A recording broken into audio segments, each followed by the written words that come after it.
and make sharp turns. Hey, that was a good stop. Those wheels just locked. Mark off. Okay.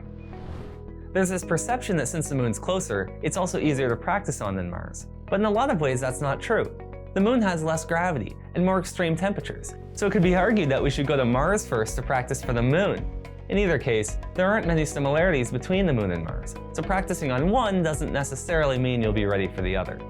Some similarities include the need to mine water ice, deal with dust, and build habitats in low-pressure environments, but we can practice the first two on Earth for a fraction of the cost.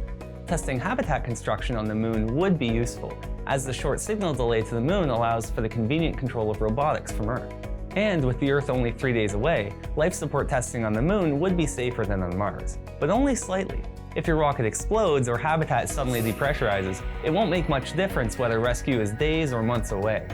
Regardless, a lot of what's needed from Mars couldn't be tested on the moon at all, like above-ground greenhouses, converting carbon dioxide into oxygen, or landing in the Martian atmosphere. We can only launch to Mars every 26 months, so it's likely we'll be spending a lot of time on the moon regardless. But when we can launch to Mars, we should. Current technology can finally get us there. And there's a lot about Mars that the moon simply can't replicate.